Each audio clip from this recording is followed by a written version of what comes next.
toothpaste refills to your door every 3 months with free shipping, so your routine is always right. Join over 3 million healthy mouths and get Quip today starting at $25.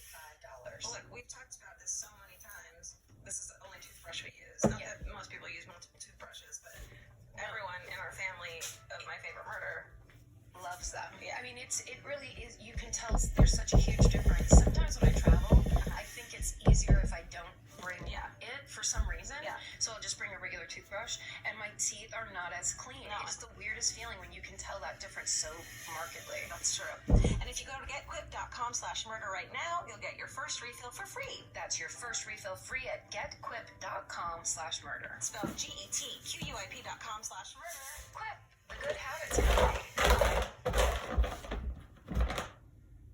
Ori is fine jewelry made in New York City, founded by women for women. Pieces range from classic to statement to completely original. It's the jewelry you've always wanted but could never find. Orate's pieces are insanely good quality, their gold actually feels substantial, and the diamonds sparkle and shine. Since it's all real gold that's 100% goop proof, shower, sport, sleep, cook, anything, it's jewelry for life. We mean it because Orate pieces come with a lifetime warranty. Since Orate sells direct to you without the middleman markup, they can offer the same quality as traditional Fifth Avenue brands at a fraction of the cost. It also does good, as Orate is ethically made in New York City, and for every piece sold, a child in need receives a book to further their education. This is the new standard of jewelry, offering modern women beautiful designs, amazing quality at affordable prices, and ethically sourced pieces they can wear every day. I got this really cool Art Deco looking ring that's got this adorable little pearl in it, and it totally does feel substantial. It's really good quality, but I don't feel like if I'm, carrying a bunch of stuff around or like just doing housework that it's gonna dent or break or whatever. It's really nice quality. I like that idea too, that if you're spending your money somewhere, you can spend your money at Orate, a place that cares about how this stuff is sourced and where it's coming from. That's right. It's such a nice additional kind of value on top of just really good design. And it's cute, and you can wear it whenever. It's not just for special occasions, which I love. So for 15% off your first Orate purchase, go to oratenewyork.com/MFM and use promo code MFM. AURATE NewYork.com/MFM and use promo code MFM for 15% off. Goodbye. I got a tweet from a listener named Emma. Her Twitter handle is Emma Malia. Mm-hmm. Emma said, "Hey, Karen Kilgariff, ever heard of the 1976 Chowchilla kidnapping? It's bananas, and I feel like I should have heard about it before." Emma, really good suggestion. I thought I'd already done this. I thought you did. This isn't the chicken coop one. No. Okay. That's the wine. What was it? Wineville chicken. Yeah. Right? Yeah. Wineville? Yeah. Sure. No, this is, okay, so I have a very distinct memory of this report coming, like my family, it was 1976, so I was 6 years old, and my parents never caught on that maybe 6-year-olds shouldn't watch the 7 o'clock news along with them. So, and I paid a lot of attention to things, so when this report came out the night that it happened, I heard it and then would not stop asking my mom about it. And she was like, "I don't know, we'll find out." It was like, I remember it so distinctly. Yes, you were a baby murderino. I was a baby. Well, and also it was that feeling of like, I'm sorry, I just came off a nice run of Sesame Street. Yeah. What are you talking about? This mass kidnapping? Right. Hold on a second. And then we're never gonna hear about it again. You're never right. This should be the only thing we talk about. Right. You will not sweep this under the rug, Pat and Jim, because it's now on the table, and you need to explain it to me. And I do remember asking my mom, explain to me why. And she was like, "I don't know. I'm tired." So this is the Chowchilla bus kidnapping of 1976. Oh, okay. I think I know. Yeah. Right? It's so good. It's so good, Emma. Good catch. I swear to God, I was like, "There's no way I haven't done this already." Oh Because my it's such God. a California legendary, and okay, so there is a reel you can go look on YouTube. You can watch the news footage as this story plays out in the news. Someone has compiled all of it. Is this the buried one? Yep. This is horrible.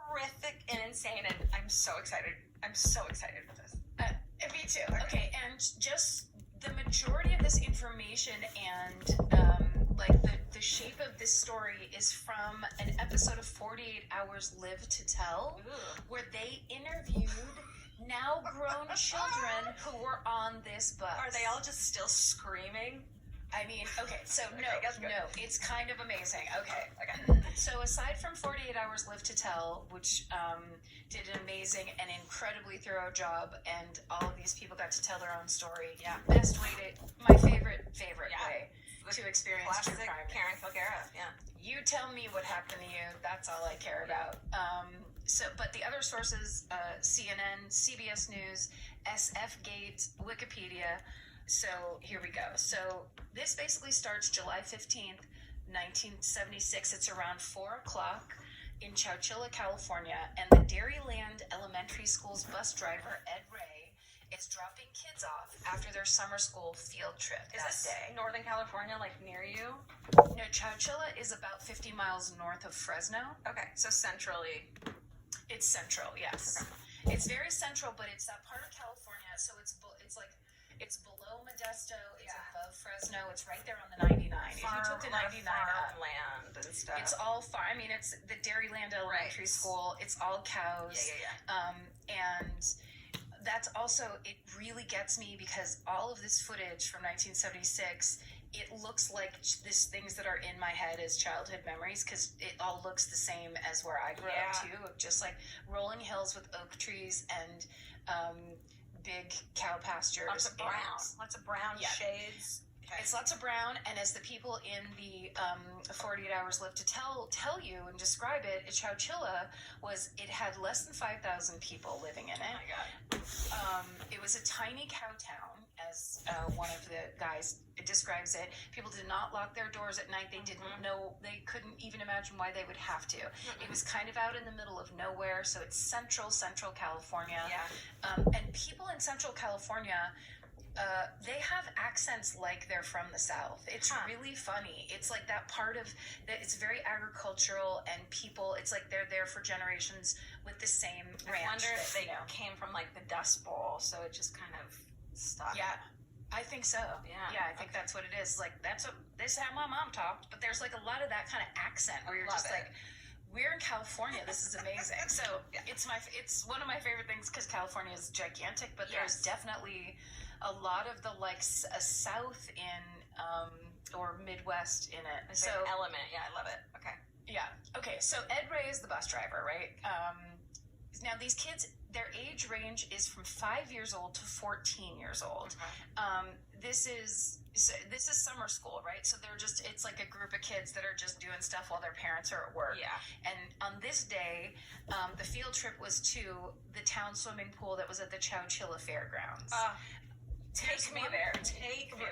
You can see it. Everything is golden. It all looks like it's like everything's.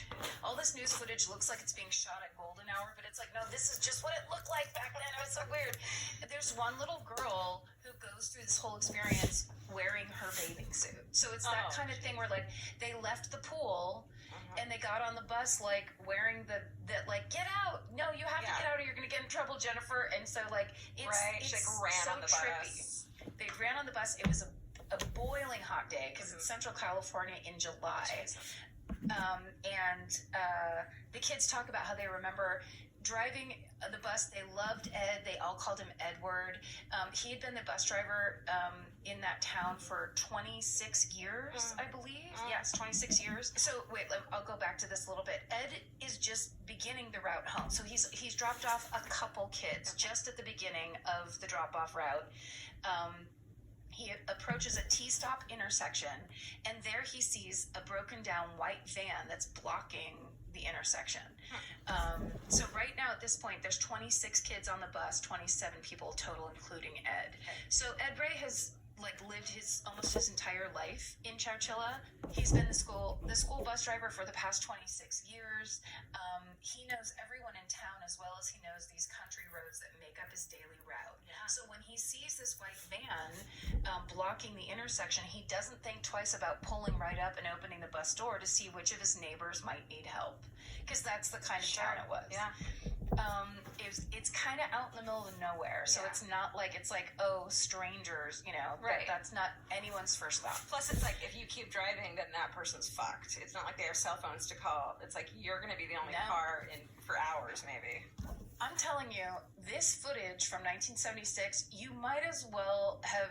It looks like it's the turn of the century. Yeah. It's so old looking, and it's so funny to me because it doesn't seem that long ago to me. Yeah. But when you see this footage, it's like, yeah, there was if your car broke down in the middle of the afternoon on a July day in Chowchilla, you would be boiled to death by the sun. Yeah. Okay, so Ed pulls right up and opens those doors to see what's going on and who needs help. Yeah. And as he does, two men climb onto the bus wearing pantyhose pulled over their head, bank robber style, which is so scary if you were a little kid. Yeah. And one's holding a sawed-off shotgun at Ed and tells him to get into the back of the bus. Then that masked man turns the gun onto the kids as the second man gets into the driver's seat and begins to drive. A third man is following in the white van that they pretended was broken down. So with Ed and all the kids on board, these three masked men have just hijacked a school bus full of children. Fuck. So, yeah. So, one of those kids is 9-year-old Jennifer Brown, who is in this episode of 48 Hours, Live to Tell. She's an amazing. It's one of those things where they keep showing pictures of her at 9 years old because there's so many pictures of these kids, and she looks. The face is exactly the same, and she has this kind of so she's the one that says when Ed walks through the back of the bus, he says to all the kids really harsh. He says, just be quiet, sit down, do what they say. And she had never heard him talk to the kids like that before. Yeah. So she knew, that's how she knew something was really wrong. So the hijackers take off down the country road, and they eventually drive down into a dry riverbed in the Berenda Slough, which is 7 miles outside of town. And basically they drive down into this area, and there's, of course, you can see pictures. The slough had all these trees and bamboo that were double high a normal school bus. What the hell is a slough? As someone from suburbia. Slough is like a riverbed. It's basically, and I believe, I didn't look it up, but I think it's like that when they make a riverbed cement. Right. So they make sure that water can go, runoff can go or whatever. It's not just a river. Okay. But you know what? Hey, all you slough heads out there, slough-arinos, I'd love to hear how wrong I am. Please educate me. Because I don't feel like it. Okay, so the weird thing is because these bamboo trees are so high, they drive this bus in and it's perfectly hidden. You can't see it at all. So they park the bus. The third driver from the white van now backs a second van that's green up to the bus doors. He opens the rear doors of the van, and that reveals an interior of a van that's been reinforced with wood paneling, and all the windows have been blacked out. And there's no ventilation that's been added. So they've customized the inside of this van so that no one can see in or out, and basically that it's a little cell.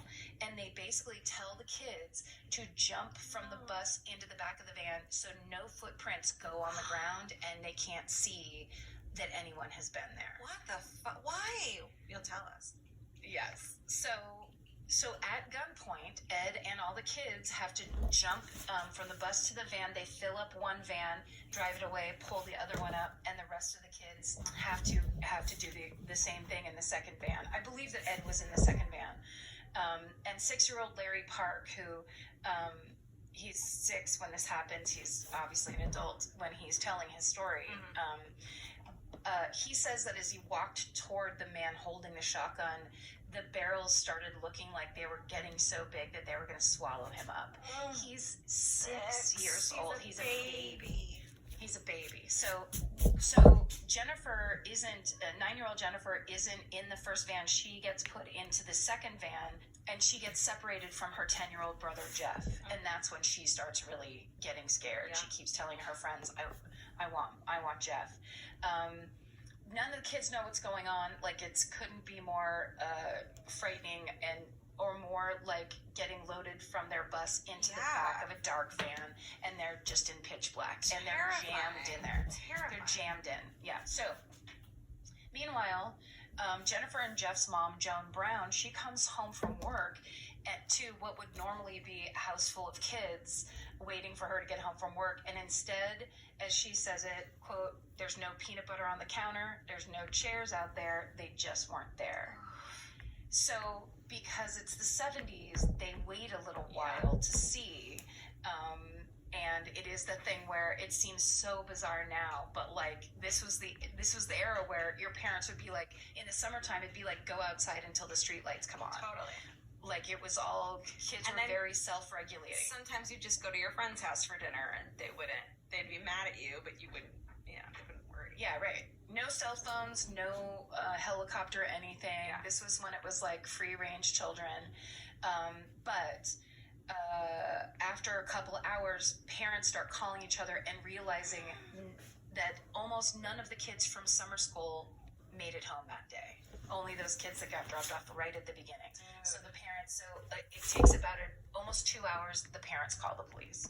But 2 hours in the 70s is a modern day almost immediately. So stop judging. Okay, so police and parents go out together and they retrace the bus route, but there's no sign of